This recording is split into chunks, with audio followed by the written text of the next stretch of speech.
함께 받들어 있습니다. 바울이 아덴에서 그들을 기다리다가 그 성에 우상이 가득한 것을 보고 마음에 격분하여 회당에서는 유대인과 경건한 사람들과 또 장터에서는 날마다 만나는 사람들과 변론하니 어떤 에피쿠루스와 스토아 철학자들도 바울과 쟁론할세 어떤 사람은 이르되 이 말쟁이가 무슨 말을 하고자 하느냐 하고 어떤 사람은 이르되 이방신들을 전하는 사람인가 보다 하니 이는 바울이 예수와 부활을 전하기 때문이러라. 그를 붙들어 아레오바고로 가며 말하기를 내가 말하는 이 새로운 가르침이 무엇인지 우리가 알 수 있겠느냐? 내가 어떤 이상한 것을 우리 귀에 들려주니 그 무슨 뜻인지 알고자 하노라 하니 모든 아덴 사람과 거기서 나그네된 외국인들이 가장 새로운 것을 말하고 듣는 것 이외에는 달리 시간을 쓰지 않음이더라. 바울이 아레오바고 가운데 서서 말하되 아덴 사람들아 너희를 보니 범사에 종교심이 많도다. 내가 두루 다니며 너희가 유하는 것들을 보다가 알지 못하는 시내게라고 새긴 단도 보았으니 그런즉 너희가 알지 못하고 위하는 그것을 내가 너희에게 알게 하리라. 우주와 그 가운데 있는 만물을 지으신 하나님께서는 천지의 주제시니 손으로 지은 전에 계시지 아니하시고 또 무엇이 부족한 것처럼 사람의 손으로 섬김을 받으시는 것이 아니니 이는 만민에게 생명과 호흡과 만물을 친히 주시는 이심이라. 인류의 모든 족속을 한 혈통으로 만드사 온 땅에 살게 하시고 그들의 연대를 정하시며 거주의 경계를 한정하셨으니 이는 사람으로 혹 하나님을 더듬어 찾아 발견하게 하려 하심이로되 그는 우리 각 사람에게서 멀리 계시지 아니하도다. 우리가 그를 힘입어 살며 기동하며 존재하느니라. 너희 시인 중 어떤 사람들의 말과 같이 우리가 그의 소생이라 하니 이와 같이 하나님의 소생이 되었은즉 하나님을 금이나 은이나 돌에다 사람의 기술과 고안으로 새긴 것들과 같이 여길 것이 아니니라. 알지 못하던 시대에는 하나님이 간과하셨거니와 이제는 어디든지 사람에게 다 명하사 회개하라 하셨으니 이는 정하신 사람으로 하여금 천하를 공의로 심판할 날을 작정하시고 이에 그를 죽은 자 가운데서 다시 살리신 것으로 모든 사람에게 믿을 만한 증거를 주셨음이니라 하니라. 그들이 죽은 자의 부활을 듣고 어떤 사람은 조롱도 하고 어떤 사람은 이 일에 대하여 내 말을 다시 듣겠다 하니 이에 바울이 그들 가운데서 떠나매 몇 사람이 그를 가까이하여 믿으니 그 중에는 아레오바고 관리 디오누시오와 다말이라 하는 여자와 또 다른 사람들도 있었더라. 아멘. 네, 오늘은 이제 바울이 아덴, 그러니까 오늘날에는 아테네라고 하죠. 그리스 아테네에서 복음을 전했던 바로 그 상황에 대한 이야기인데 바울이 제2차 선교 여행을 가서 데살로니가에서 앞서서 복음을 전한 바가 있고 그리고 데살로니가에서 빠져나와서 유대인들이 막 난리를 치니까 급히 빠져나오죠. 그래서 베레아로 갔어요. 베레아에서는 데살로니가 사람보다 더 너그러워서 저들이 하나님의 말씀을 잘 들었습니다. 그리고 매일 그 말씀이 진짜 그런가 하여 상고했다 그랬습니다. 그리고 이제 베레아에도 또다시 이 데살로니가로부터 유대인들이 와가지고 또 바울을 힘들게 한단 말이죠. 그래서 또다시 옮겼던 곳이 바로 아텐. 오늘날 아테네예요. 그리스 아테네 수도죠. 그리고 이제 바울이 이 아테네에 들어가가지고 쭉 시내를 돌아다니는 거예요. 성경이 시장이라고 되어 있는데 아고라라고 그러는데 우리식의 그 장터 이렇게 생각하면 안 되고요. 여기 아고라 시장이라고 하는 곳은 상당히 잘 정비된 곳입니다. 오늘날로 말하면 복합 스타필드 같은 그런 우리식으로 생각하면 그렇게 생각하면 돼요. 에베소 같은 경우는 그 신전이 쭉 있는 그곳에 뭐 장려촌도 있고 막 이러니까 별별 곳이 다 있어요. 또 아고라를 돌아다니면서 시장터를 돌아다니면서 이렇게 쭉 돌아봤어요. 그리고 이제 시내를 이렇게 보는데 온통 우상을 섬기는 신전들이 여기저기 덕지덕지 있는 거죠. 그런가 하면 심지어 이것을 보면서 바울이 거룩한 분노가 막 생기는 거예요. 그래서 회당에 들어가 가지고 유대인들과 또 유대교로 개종한 이방인들에게 이제 복음을 전하기도 하고 또 시장에서 만난 사람들과 이 진리에 대해서 논쟁을 하기도 합니다. 그런 가운데 이 도시에는 그 18절에 보면 에피쿠로스와 스토아 철학자들 그랬는데 과거의 성경에는 뭐 아구스토와 스토아 학자들 뭐 이랬는데 그러니까 에피쿠로스 학파라고 하는 것은 쾌락주의자들이죠. 스토아 학파들은 어때요? 철학적인 용어인데 금욕주의자들입니다. 정반대의 성향들이죠. 어쨌든 동시대에 이런 그 각각 주장이 다른 철학을 신봉하면서 이런 사상을 따르는 사람들이 있었던 거죠. 그들과 논쟁을 하기도 합니다. 여러분, 이 그리스 아테네에는 철학에 대해서 굉장히 자부심이 대단한 도시였습니다. 바울이 이들과 논쟁을 할 때 바울에 대해서 저들이 평가하기를 저 말쟁이라 그래요. 말쟁이. 말은 좀 하는 것 같은데 우리가 못 들은 말을 하네. 그런데 스토아 철학파도 아니고 또 에피쿠로스 학파도 아니고 저건 뭐야? 우리 못 들은 이야기인데 저 말쟁이한테 좀 말 좀 들어볼까? 이렇게 말한단 말이에요. 조롱 섞이듯이. 한편 어떤 사람들은 저 사람 좀 이상한 종교를 퍼뜨리는 사람 같은데 이렇게 생각하는 사람도 있었다는 겁니다. 왜 그러냐면 그들이 잘 들어보지 않았던 예수님의 부활에 대해서 바울이 이야기했기 때문에 그래요. 그들은 어떻게 이해를 했냐면 예수라고 하는 남자 신과 부활이라고 하는 여자 신에 대해서 이야기하는 줄 알았어요. 그러니까 이들은 다양한 신을 섬겼습니다. 그래서 바울이 전하는 이 예수 부활에 관한 복음을 예수 신과 부활의 신을 따로따로 별도로 전하는 것으로 인식을 했단 말이죠. 고대의 이 아테네라고 하는 곳은 민주주의가 시작된 곳입니다. 오늘날 민주주의가 시작된 곳이 바로 이 고대 아테네예요. 회당에서 모여서 저들은 함께 토론하고 의사결정을 해서 민주주의 방식을 만들어냈던 곳이 바로 아테네입니다. 그런가 하면 철학이 탄생한 곳이에요. 학문 중에 제일 어렵다고 하는 것이 철학이라 그러죠. 철학. 근데 철학보다 더 어려운 게 사실은 신학이에요. 학문의 꽃과 같은 것이라고 이야기하죠. 어쨌든 당시에 제일 어려운 게 실제로 철학입니다. 철학을 이해하려면 머리가 복잡해요. 그 철학의 도시인 아테네 출신 중에는 여러분도 알 거예요. 4대 성인 중에 소크라테스 알죠? 들어봤죠? 그 부인이 아주 악처로도 유명하죠. 그러니까 철학을 하려면 깊이 있게 사고하려면 악처가 도움이 될 수 있어요. 생각을 많이 하게 돼.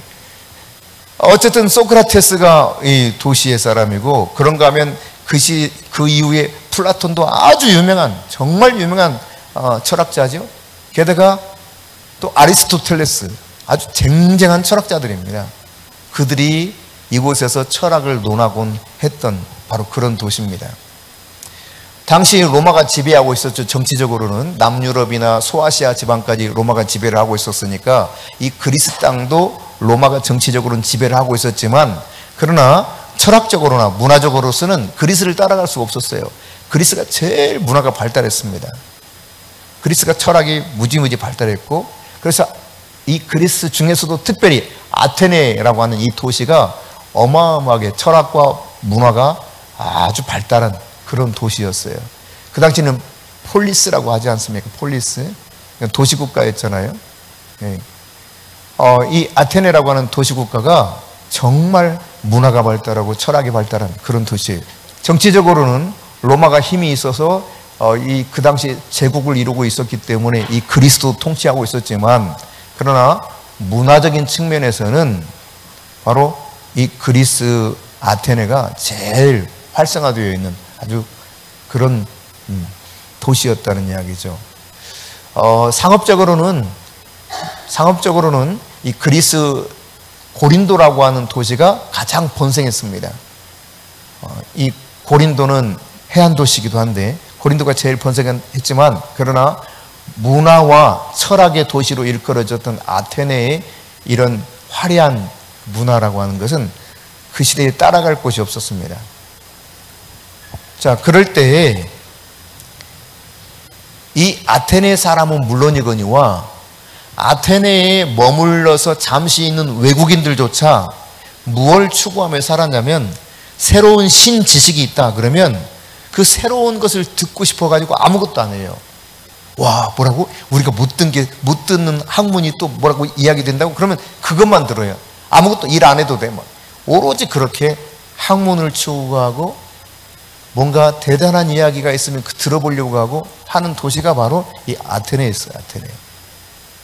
그럼 어떤 것도 신경 쓰지 않고 오직 새로운 학문, 못 들어본 어떤 이야기 이것이 있다면 사람들은 집중해서 거기에 몰두해가지고 막 알려고 했던 도시가 바로 이 아테네였다는 것입니다. 오죽하면 여러분 그냥 외국인들조차도 그런 시류를 따라가면서 살았겠어요. 근데 이제 바울이 전하는 예수의 부활에 대해서 이야기할 때 아까 말씀드렸던 것처럼 예수라고 하는 남성 신과 부활이라고 하는 그리스 신화에도 부활을 한 신이 있거든요. 그런 신이 마치 두 가지를 이렇게 짬뽕해서 전하는 것처럼 이해를 했단 말이에요. 바울이 어쨌든 이렇게 이야기하니까 사람들이 바울을 데려다가 아레오바고로 데려갑니다. 아레오바고라고 하는 광장인데 아레스의 언덕 그런 뜻이에요. 아레스는 천둥과 번개의 신입니다. 어쨌든 뭐 이 자리에서 자기가 알고 있는 지식을 전하기도 하고 철학을 선포하기도 하고 때로는 거기서 어떤 법정에서 다투기도 하는 이런 일들도 있었어요. 법적인 그런 고대에는 여기서 회의도 열렸던 장소가 아레오바고라고 하는 곳입니다. 네, 여기서 이제 어떤 법안들이 결정이 되면 이것을 가지고 도시 국가를 통치하는 법으로 결정을 해서 그렇게 했던 장소이기도 합니다.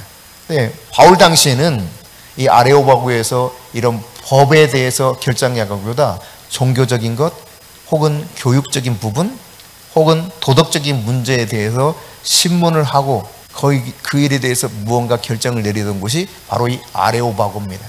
그러니까 사람들이 종교적인 어떤 주장을 하게 되면 여기 가가지고 이야기하는 거죠. 그래서 집회를 하면서 누군가 새로운 주장을 하더라도 그래 한번 이야기해보라고 듣는 장소가 이 아레오바고예요.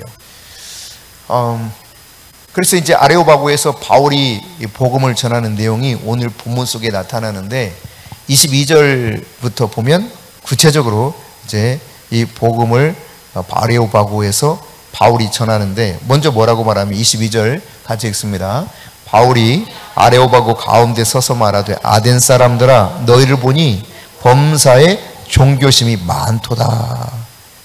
그럼 아까도 말씀드렸잖아요. 저작거리라고 하기도 하는데 아고라라고 하는 이 저작거리 시장에 나가가지고 아주 이 큰 기둥으로 주랑이라고도 표현하는데 쫙 서 있는 상당히 큰 그런 시장들입니다. 아까 이제 우리식으로 말하면 스타필드 같은 뭐 있잖아요. 일산에도 있고 저 하남에도 있고 막 나는 가보진 않았지만 하여튼 있다 그러더라고. 어쨌든 여러분 그런 시장에서나 하다가 아레오바고로 가가지고 복음을 전하는 거. 근데 바울이 돌아다니면서 보니까 뭐가 많았다고요? 그들 안에 종교심이 너무 많아. 종교성으로 가득 차 있어요. 범사에 종교성이 많다. 이 사실을 발견하게 된 것이죠. 그래서 내가 유심히 봤는데 이 아테네에서 사는 너희 사람들은 진짜 종교적으로 대단한 열심이 있는 것 같아. 이런 이야기를 한 거죠. 그들의 상황에 대해서 이야기하기 때문에 일단 접촉점이 좋은 겁니다. 엉뚱한 이야기부터 하게 되면 귀가 열리지 않아요. 그런데 그들에 관한 이야기를 먼저 하기 때문에 무슨 말 하려고 하지? 왜 저 이야기를 꺼내지 하면서 마음을 열게 되어 있어요. 바울은 이런 걸 아주 잘 이용했죠. 예수님도 그랬었죠. 우물가에서 여인을 만나지 않습니까? 사마리아 우물가에 물을 길러 왔던 여인에게 무엇을 먼저 질문하죠? 요청하죠? 나에게 물 좀 달라 그래요. 그러니까 공동 관심사, 이야기거리가 충분히 될 수 있는 것을 가지고 접근하고 있단 말이죠. 이 아테네 사람들은 종교성이 굉장히 심해요. 나중에 잠깐 사진 보여드리겠지만 신전이 아주 다양하게 있어요. 이 시대 그리스 로마 시대에 다양한 신들을 많이 섬겼거든요. 그래서 이제 그 이야기를 먼저 꺼내는 겁니다. 참 종교성이 너희들 많더라. 근데 23절에 보면 뭘 말하냐면 심지어 너희들은 알지 못하는 신에게라고 쓴 제단도 있더라 그래요. 이게 이제 바울이 돌아다니다 발견한 겁니다. 그러니까 신들을 다 세워놨어. 그러다가 혹시 우리가 발견하지 못한 또 신이 있을까 봐 알지 못하는 신이라고 하는 것을 대상으로 해서 그 제단을 하나 또 만들어 놓고 거기서도 섬기는 이런 열심이 있단 말이죠. 자, 그래서 바울이 이런 이야기를 하면서 24절 읽습니다. 시작. 우주와 그 가운데 있는 만물을 지으신 하나님께서는 천지의 주제시니 손으로 지은 전에 계시지 아니하시고 그랬습니다. 이제 바울이 종교성이 많은 저들, 심지어 알지 못하는 신에게 그렇게 딱 글씨도 새겨놓고 제단을 하나 만들어서 아직 저들이 깨닫지 못한 신에게도 제사를 드리는 이런 모습을 언급하는 가운데, 그래 너희들 이렇게 열심히 신을 섬기던데 하면서 말하는 건 뭐냐? 우주와 그 가운데 만물을 지으신 분은 너희들이 섬기는 그런 신이 아니라 창조주 하나님이라는 사실을 이야기해요. 천지의 주제이시다. 창조주 하나님이시다. 하늘과 땅의 주인이 그분이시다는 거예요. 근데 이 천지의 주제이신 하늘과 땅의 주인이신 하나님은 어떤 분이시다? 바로 이어서 표현하기를 뭐라고 그랬어요? 손으로 지은 전에 계시는 분이 아니다는 거예요.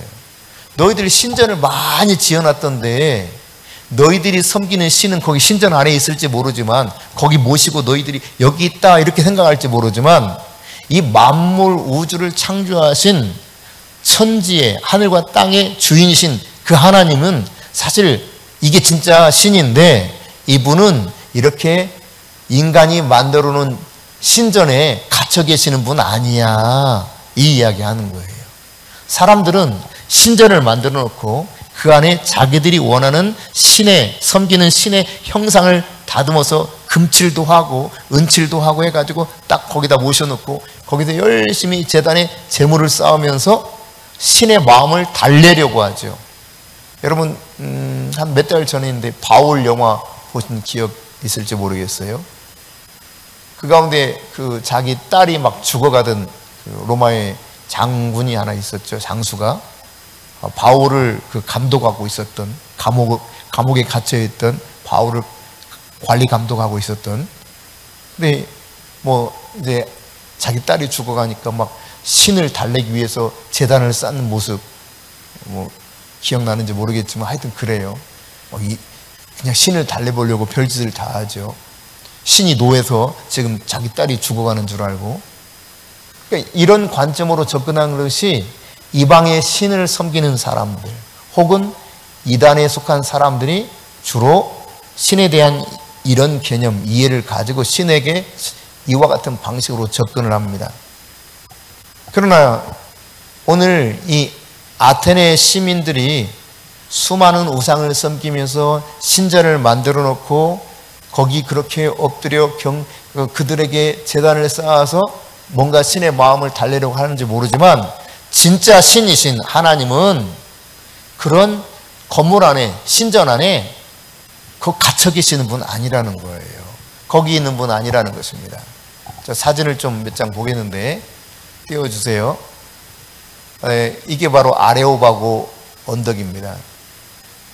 다음 사진 보면 아레오바고 언덕 이렇게 있는 곳을 제가 이제 5월달에 찍었던 사진인데, 그 다음 보면 멀리서 이렇게 아레오바고 밑으로 좀 내려가게 되면은 저기가 어떤 곳이냐면 이렇게 밑에서 쭉 올라가거든요. 올라가다 중간쯤에 저게 있는데 소크라테스가 갇혔던 감옥입니다. 재판을 받고 소크라테스가 갇혔던 감옥이에요. 감옥. 네, 그 다음 이제 아레오바고 언덕에서 조금 더 올라가게 되면 저기 유명한 파르테논 신전을 비롯해서 신전들이 몇 개 쭉 있는 그런 곳이에요. 그 다음 본래 이렇게 방금 앞전의 사진 보세요. 앞전의 사진. 이 사진 저곳을 바라보았을 때 현재 다음 저렇게 파르테논 신전이 오른쪽에 있다면, 그러니까 말하자면 이쪽이 아까 사진에서 왼쪽에서 보였지만 파르테논 신전이 저 오른쪽 위쪽에 있다면, 네, 그 중간에는 에레크레이온 신전이 있고 오른쪽에는 또 프로필라이온 신전이 있고 또 밑에는 아데네 신전, 니케 신전, 아테네 니케 신전, 승리의 여신이죠. 그런 신전이 있고 또 다양한 신전들이 있어요. 쫙 이신 섬기고 저신 섬기고 막 하는 거죠. 뭐 여기만 있는 게 아니에요. 이 밑에 도시로 내려가도 신전이 여기저기 있습니다. 제우스 신전도 있고 다양하게 있어요. 다음에 거기까지인가요? 그래요? 그럼 근데 이제 바울이 봤을 때 알지 못하는 신에게 또 그들은 엎드려 제단을 쌓았고 그렇게 신전을 만들어서 고이고이 모셔놨단 말이죠. 근데 지금 바울이 말하는 것은 진짜 신, 너희들이 그렇게 만나기 원하는 진짜 신은 하늘과 땅의 주인이신 창조주다. 만물의 주관자다. 만물을 창조하시고 다스리시는 분이시다. 근데 그분은 이런 신전 안에 계시는 분이 아니에요. 이 이야기를 하는 거예요. 또 25절에서는 무엇을 말하느냐? 25절 시작. 또 무엇이 부족한 것처럼 사람의 손으로 섬김을 받은 것이 아니니. 그렇습니다. 이방 신들은 사람들에 의해서 섬김을 받아요. 그리고 이 신을 아까도 잠시 언급했던 것처럼 무언가를 드리거나 해서 신의 마음을 좀 달래야 돼. 그래야만 신에게 저주를 안 받아. 신으로부터 복을 받으면 신의 마음을 이렇게 달래기 위해서 막 제단을 쌓아야 돼요. 그렇게 인식하고 있는 거죠. 하지만 하나님은 그런 분이 아니라는 거예요. 도리어 어떤 분이냐? 만물에게 친히 생명과 호흡, 모든 세상을 다 사람인 우리들에게 주신 분이다. 하나님은, 진짜 신이신 하나님은 뭔가 막 너희들이 제단에 갔다가 막 드려야 그냥 하나님 그 신의 마음을 달래가지고 그냥 저주를 내리지 않을 것 같은 그런 신처럼 보이지만 하나님은 오히려 모든 것을 우리에게 주시는 분이라는 거죠. 생명, 호흡, 만물 다 주시는 분이 진짜 신이신 하나님이고 그분은 손으로 섬김을 받으시는 분이 아니다. 이와 같이 말씀하고 있습니다. 정성으로 신을 설득할 수 없단 말이에요. 아무리 신에게 제물을 바친다 할지라도 신을 참신이신 하나님을 감동시킬 수 없다는 이야기입니다. 도리어 하나님은 그렇게 해서 복을 받는 것이 아니라 먼저 주시는 분이라는 거죠. 모든 것을. 그래서 우리가 감사하면서 드리는 것이지 막 내가 무언가를 들어야 나에게 조금 주는 그런 신이 아니라는 이야기예요. 하지만 이방의 이 종교나 기독교 이단에서는 저주하는 신으로 인식하고 있기 때문에 신에게 잘 보여야 돼. 그렇지 않으면 큰 저주를 받는 것처럼 생각했단 말이죠. 여러분, 하나님을 이렇게 오해하면 안 돼요. 내가 하나님께 잘 보여야만, 정성을 다해야만 하나님 나에게 모든 것을 주시는 분이 아니란 말이에요. 반대예요, 반대. 하나님은 사랑이십니다. 오늘 새벽에도 살펴봤지만 요한일서 4장 8절 이하에 하나님은 사랑이심이라. 그럼 사랑은 여기 있으니 그러는데 그 사랑이 뭐냐? 우리가 하나님을 먼저 사랑하는 것이 아니라 하나님이 우리를 먼저 사랑했다는 거예요. 그게 사랑이라는 거예요. 하나님은 우리를 사랑하셔서 독생자를 이 세상에 보내주셨습니다. 십자가에 그 아들을 못 박아 죽이셨습니다. 우리의 모든 죄를 짊어지고 가시게 하셨어요. 이 사실을 받아들이는 자가 죄와 저주로부터 해방을 받는 거예요. 할렐루야.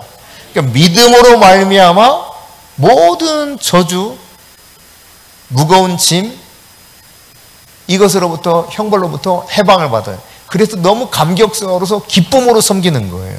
완전히 달라요. 하나님의 마음을 달래기 위해서 하는 것이 아닙니다. 근데 간혹 성도들 중에서도 이방 신전에서 이렇게 신을 달래기 위해서 마치 신에게 내가 잘 보여야 나를 복을 주실 것처럼 생각하면서 접근하는 사람들이 많아요. 정반대입니다, 여러분. 내게 베푸신 은혜가 너무도 크기 때문에 내가 하나님 앞에 드리는 거예요. 그게 예배이기도 해요. 가장 귀한 것을 드리기도 하죠. 그리고 26절을 같이 읽습니다. 인류의 모든 족속을 한 혈통으로 만드사 온 땅에 살게 하시고 그들의 연대를 정하시며 거주의 경계를 한정하셨으니, 그러니까 내가 지금 전하는 부활하신 예수 그리스도, 만물을 창조하신 창조주 하나님은 어떤 분이냐? 한 사람에게서 모든 사람이 있게 만든 분이라는 거예요. 그 한 사람이 누구를 말할까요? 아담의 아담. 한 사람 아담을 통해서 온 인류가 한 혈통이 되게 만들었다는 것입니다. 그런가 하면 방금 읽었던 것처럼 하나님께서는 한 혈통으로 만들어서 온 땅에 살게 하셨는데, 이들이 어떤 연대 속에서 살아야 될 것인지, 이들이 또 어떤 곳에서 살아야 될 것인지 그 연대를 정하시고 거주의 경계를 한정해 주신 분이 하나님이시라고 말씀하고 있어요. 그러니까 온 땅에 한 사람 아담으로부터 쭉 이어받아서 그 혈통에 따라 태어난 사람들이 온 땅에 살고 있는데, 이들은 일정한 연대 안에서 살아가요. 그리고 하나님이 거주할 경계를 주셔서 그곳에서 살게 된단 말이죠.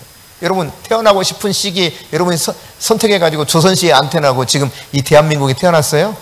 아니잖아요. 내가 살 수 있는, 살아가야 될 연대를 누가 정하시느냐? 하나님 정하신 겁니다. 여러분이 대한민국에서 태어나고 싶어서 대한민국에 태어났어요? 아니잖아요. 저 소말리에서 태어날 걸 그랬나? 저 에티오피아에서 좀 태어났으면 좋았을 뻔했나?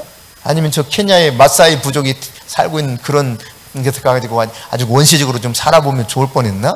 아니, 내가 정할 수 있는 게 아니라 이 말입니다. 하나님이 일정한 연대, 거주할 경계를 하나님이 잘 한정해서 만드셨다. 이 말은 무슨 말이냐면, 우리가 일상생활하는 모든 것은 이것이 가능하게 하는 분은 누구냐? 창조주 하나님이라는 이야기입니다. 너희들이 지금 알지 못하는, 너희들이 열심히 그렇게 종교성이 많아서 정말 진짜 그 하나님을 찾고자 하는 마음으로 여러 신들을 섬겼는데 진짜는 이분이야. 이분은 그런데 신전에 갇혀있지 않고, 이분은 너희들이 막 정성스러운 제물을 들여가지고 저주해서 모면해서 복을 얻어내는 것이 아니라 우리에게 모든 것을 다 주신 분이야. 생명도 주셨고 또 이 세상에서 필요한 모든 것, 만물도 다 주신 분이 그분이셔. 그리고 그분은 우리로 하여금 한 혈통으로 다 그렇게 태어나게 하셨고 이 땅에 살게 하시는데, 지금 살고 있는 시대와 살고 있는 이 경계도 그분이 결정하셨어 라고 하는 것을 이야기하고 있어요. 이해되셨죠? 자, 신명기 32장 8절을 보겠습니다. 시작. 지극히 높으신 자가 민족들에게 기업을 주실 때에, 인종을 나누실 때 이스라엘 자손의 수요대로 백성들의 경계를 정하셨도다. 그러니까 다른 민족, 다른 인종, 이거 기업을 줄 때, 나눌 때도 이스라엘 자손의 수요대로 뭔가 하나님이 알아서 경계를 다다닥 정해 주셨다는 거예요. 왜 그러면 이렇게 하셨는가? 그 이유도 설명하고 있죠. 예, 그 이유를 설명하는 게 27절입니다. 시작. 이는 사람으로 혹 하나님을 더듬어 찾아 발견하게 하심이르되. 그렇습니다. 사람들이 하나님을 찾기를 원하셨어요. 하나님이 어떤 분인가를 발견하기를 원해서 하나님은 우주 만물, 그분이 다 우리에게 만물을 다 주셨어요. 그리고 자, 이 시대에 살아보렴 하고 시대적으로 여기에 너는 태어나면 좋겠어 경계를 딱 정해주시고 거기서 하나님을 찾아가도록 만들어 주셨다는 거예요.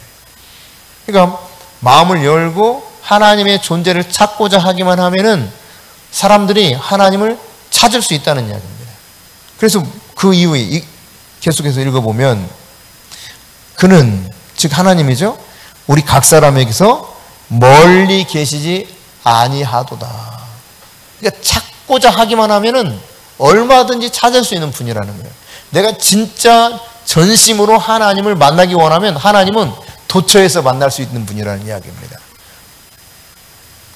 여러분 로마서 1장 20절에도 보면은 물론 약간의 뉘앙스가 다른 메시지이긴 하지만 여기 한번 같이 읽습니다. 창세로부터 그의 보이지 아니하는 것들 곧 그의 영원하신 능력과 신성이 그가 만드신 만물에 분명히 보여 알려졌나니 그러므로 그들이 핑계하지 못할지니라. 그러니까 우리 복음을 믿지 못 들었는데 예수님 대해서 잘 못 들었는데 하나님 어떤 분인지 몰랐는데 이거 핑계할 수 없다는 거예요. 왜? 하나님은 모든 만물 속에 그분의 신성을 다 거기 집어넣었다는 거예요. 아, 이건 진짜 하나님이 하셨구나. 이거 알게 한다는 거예요. 예전에 창조과학회에서 활동하셨던 김명현 교수님이 현미경으로 바라본 나뭇잎을 이렇게 쭉 설명하면서 나뭇잎 하나만 봐도 너무너무 신비해서 와, 이건 진짜 하나님이 계시는구나 알 수 있다는 이야기를 과학적으로 설명한 바가 있어요. 나뭇잎 하나만 봐도 그렇다는 거예요. 이거 도무지 사람이 어떻게 할 수 있는 문제가 아니라는 거지. 이거는 정말 창조주가 아니면 이렇게 만들 수가 없다는 거예요. 나뭇잎 하나만 살펴봐도 알 수 있다. 그러니까 모든 만물에 하나님의 신성이 다 담겨져 있다는 거예요. 바람 속에도 물 속에도 날아다니는 새에게도요. 하나하나 바라보면 바라볼수록 와, 하나님의 솜씨가 놀랍고 하나님이 아니시면 이건 도무지 불가능하구나 라고 하는 것들을 다 발견해서 더듬어 발견하도록 해놨으니 아무도 난 하나님 몰라 이렇게 핑계할 수 없도록 만들어 놨다는 거죠. 그러니까 예수를 믿지 않는 사람들 가운데서도 이런 표현을 쓰는 분들이 있습니다. 특히 자연과학을 공부한 분들 가운데 많이 있어요. 물론 엉뚱하게 자연과학을 공부한 사람들 가운데서도 진화론을 아주 신봉하는 사람들에게서는 이게 잘 먹히지 않지만 그러나 냉철하게 보면 분명 신은 있다. 이렇게 대체로 이야기를 해요. 진짜 이것은 신은 존재한다. 나는 예수를 믿지 않지만 나는 교회는 안 다니지만 진짜 신이 있다는 사실에 대해서는 난 부인은 못해. 이렇게 이야기해요. 왜? 너무 신비하니까.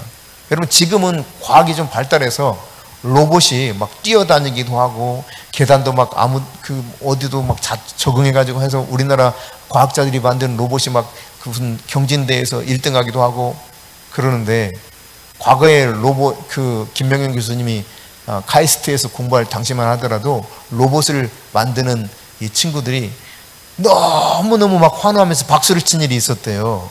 그게 뭐였냐면 봐라 그러면서 자 내가 로봇 지금 이렇게 만들었어 하는데 그 보여주는 게 이거 있대요. 손가락이 이렇게 굽어지는 거. 이거 하나 보고 막 너무 신기해가지고 막 환호성을 쳤다는 거예요. 와, 로봇의 손가락이 이렇게 굽어져. 와, 탄성을 질렀다는 거예요. 그러니까 그분이 아마 저하고 나이가 비슷하니까 80년대 초반이죠. 로봇 막 개발하면서 열심히 실험하는 가운데 지금은 이제 비행기를 조종하는 로봇도 있습니다. 비행기를 조종하는 로봇. 딱 조종석에 앉아서요. 비행기를 조종해요. 파일럿보다 더 잘해.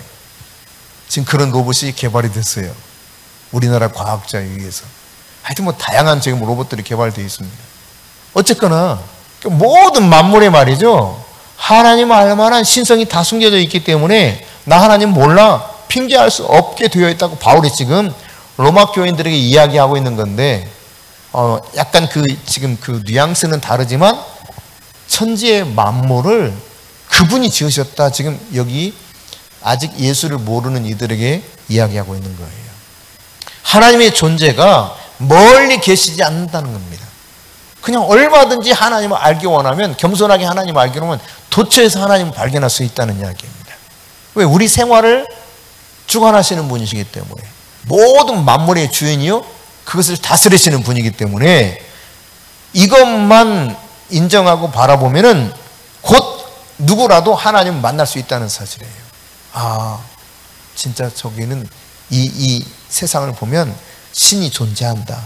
이 사실을 인정하고 마음을 겸손하게 가지면은 하나님을 곧 만날 수 있게 된다라고 하는 것을 바울이 지금 이들에게 전하고 있는 것입니다. 그러면서 28절에 같이 읽습니다.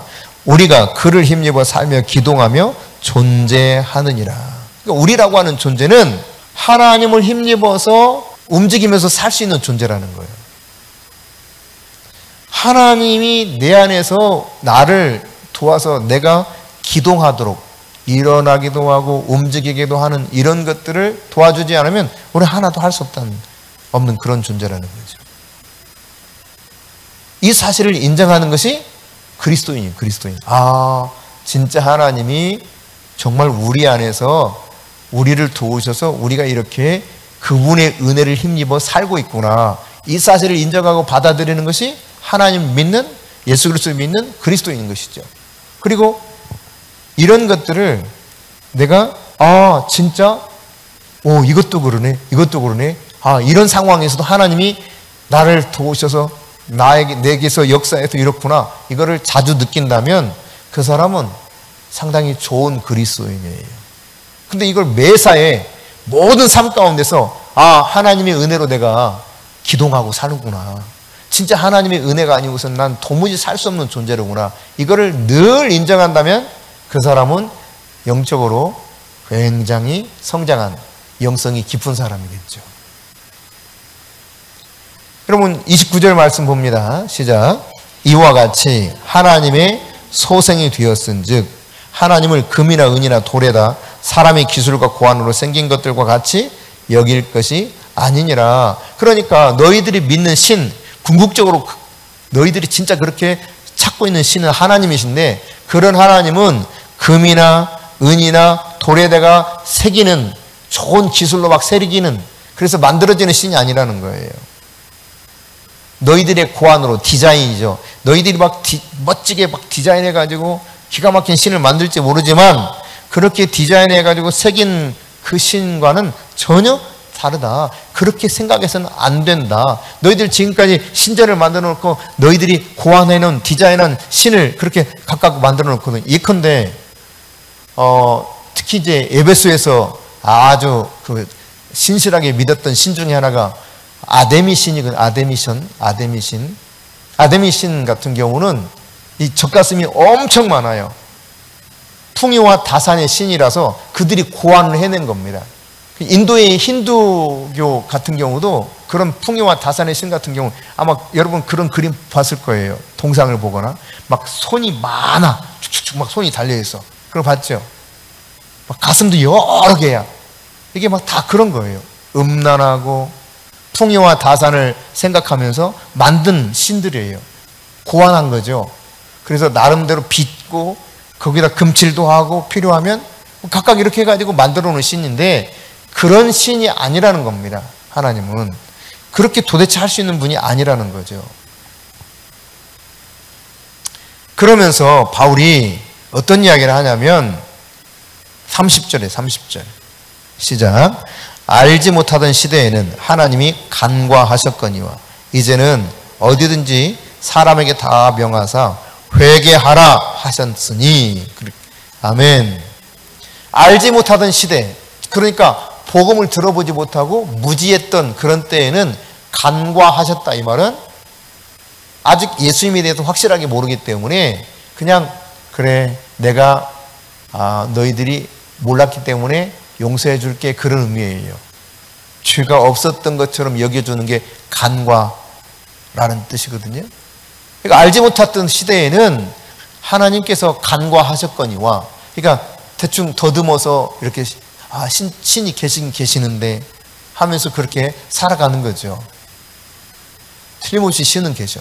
신을 두려워하기도 해. 그러나 진짜 신인 하나님을 잘 몰라가지고 예수 그리스도를 잘 몰라서 그래서 어리석게 그렇게 자기들이 생각하는 신에게 엎드려서 절하는 것이 혹시 있어서 그런 것들을 간과하실지 모르지만 이제는 어떻다는 것입니까? 이제, 이 말은 단호하게 강조하는 표현입니다. 이제 절대 그래서는 안 된다는 거예요. 과거와는 다르다는 거예요. 이게 너희들 지금 들었지 이 말이에요. 내가 지금 전하는 예수 그리스도 그분, 창조주신 그분에 대해서 내가 지금 전하고 있는데 이제 너희들 들었지? 이제 회개해야 돼, 이 이야기하고 있어요. 여러분, 우리 안다고 하는 것은 그 복음 앞에서 내가 잘못된 삶을 살았던 것을 회개하는 것입니다.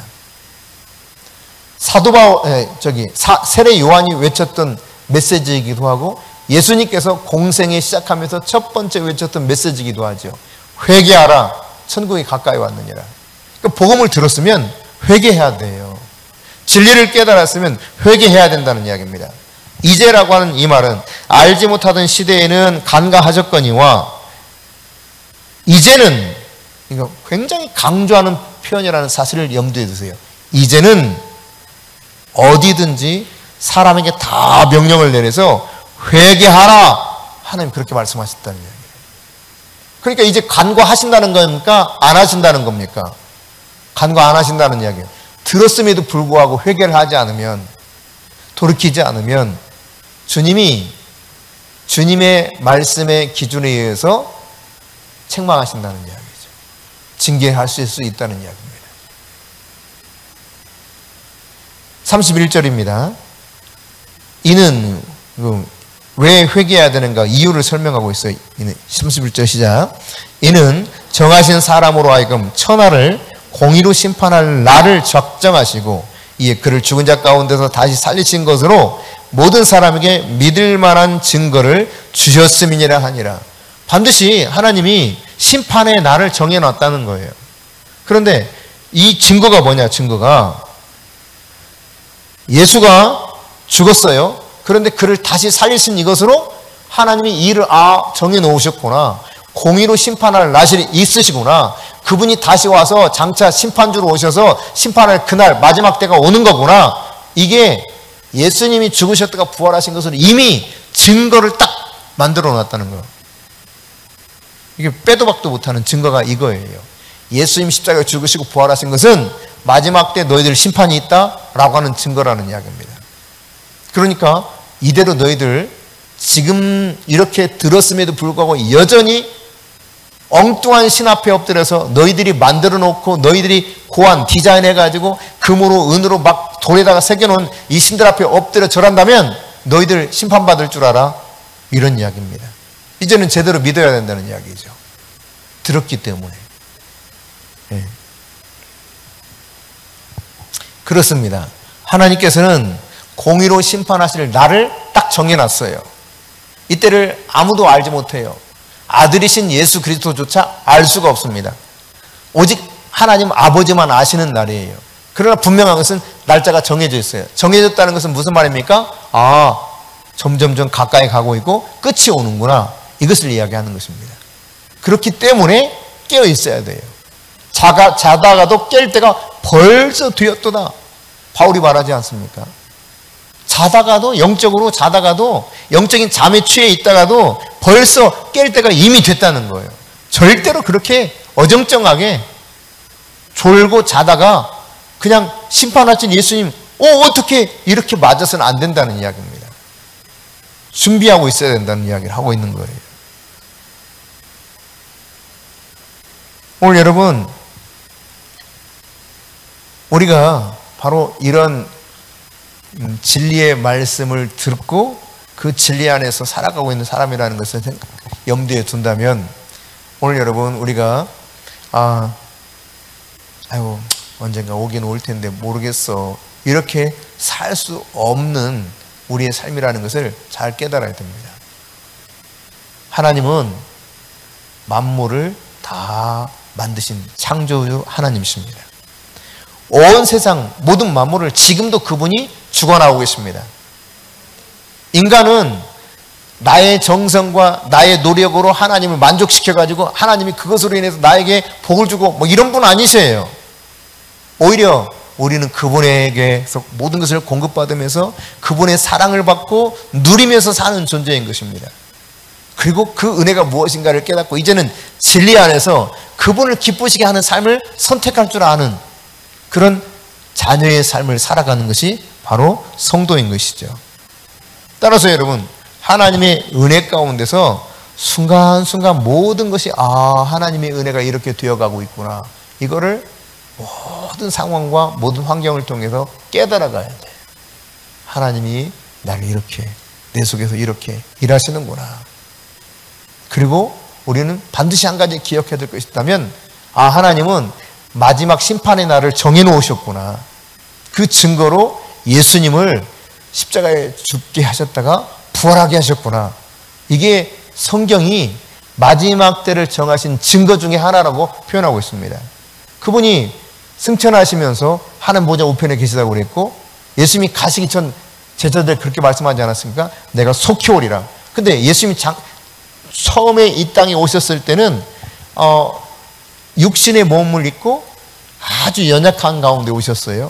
다만 죄가 없으셨지만 그는 구세주로 오셨기 때문에, 구속해 주시러 오셨기 때문에 철저하게 낮아지고 겸손해지고 끝까지 하나님의 말씀에 복종해서 죽기까지 복종한 바가 있습니다.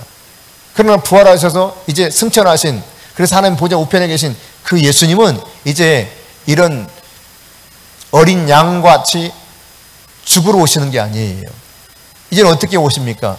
유다의 사자처럼 이제는 심판하러 오실 분이 바로 우리가 기다리고 있는 재림하실 예수님이신 것입니다. 근데 그때가 정해졌단 말이에요.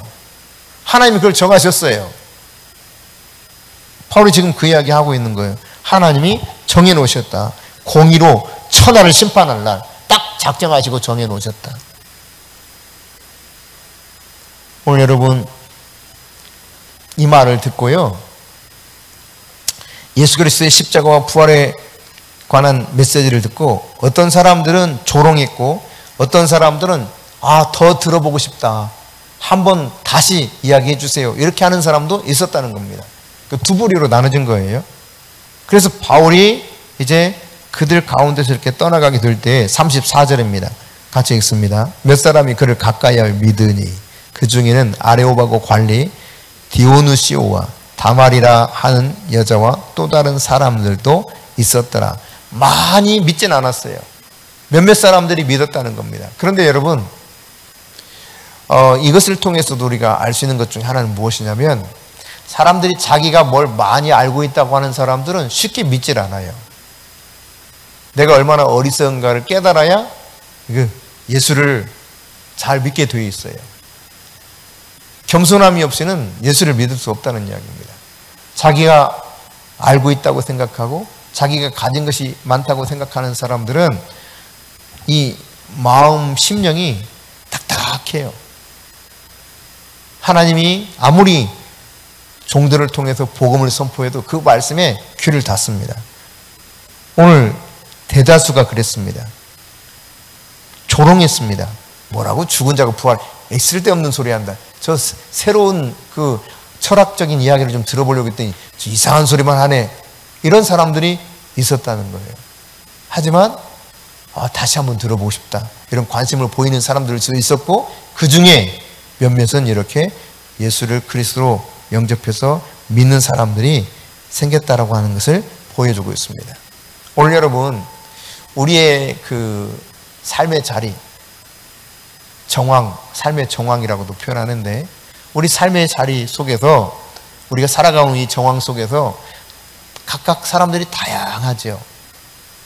근데 바울은요, 데살로니가에서도, 그리고 여기 아덴에서도, 그 데살로니가에서 베레아를 갔었죠. 베레아에서도, 그리고 다시 아덴이라고 하는 아테네에서도 각각 그들의 상황에 맞게 복음을 계속 전하고 있던 모습을 볼 수가 있습니다. 오늘 여러분이 삶의 자리가 어떤 곳이든 주님께서는 우리로 하여금 때를 얻든지 못 얻든지 항상 복음을 전하기를 힘쓰라 그랬습니다. 주님이 우리에게 맡기신 위대한 사명이죠. The Great Commission이라고 하는 마태복음 28장 18절부터 20절 말씀 보면, 그러므로 너희는 가서 모든 족속을 제자를 삼으라 그랬습니다. 내가 너에게 분부한 아버지와 아들과 성령의 이름으로 세례를 베풀고 내가 너에게 분부한 모든 것을 가르쳐 지키게 할지어다 그랬거든요. 그들을 제자 삼으라 그랬어요. 바울은 이 말씀을 받아들이는 사람도 있었지만 핍박하는 사람도 있었고, 바울을 죽이지 않으면 아예 그냥 계속 밥을 안 먹겠다고 하는 사람들도 있었습니다. 데살로니가에서만 바울을 괴롭힌 게 아닙니다. 베레아에 갔더니 베레아에서도 또 괴롭힙니다. 그래서 아테네로 사실 피신한 거예요. 아테네에서도 복음을 전하는데 받아들이는 사람은 극소수였고, 조롱하고 아주 무시하는 사람들이 대다수였다고 표현합니다. 그럼 복음을 전하면서 여러분, 이런 내가 원하지 않는 상황들이 얼마든지 발생한다는 사실을 깨달아야 됩니다. 그럼에도 불구하고 멈출 수 없는 것은 주님께서 그렇게 복음을 전했기 때문이고, 또 주님께서는 그 사명을 제자들과 복음을 받아들이는 우리들에게 부탁하셨기 때문에 그렇습니다. 이것을 위해서 우리가 부름받았다는 사실을 기억하십시오. 베드로 사도는 그런 표현을 썼습니다. 우리로 하여금 어두움에서 귀한 빛으로 이렇게 우리를 옮겨놓은 이유가 무엇인지 아니 물었어요. 그리고 말하고 있죠. 귀한 빛으로 옮겨놓은 것은 그의 아름다운 덕을 선포하게 하려 하심이라. 그러니까 복음을 자랑하고 살도록, 계속 선포하도록, 우리를 죽어갈 운명이던 우리, 어두움 속에 살던 우리를 불러내서 빛 되신 하나님의 나라로 옮겨놓으셨다는 것입니다.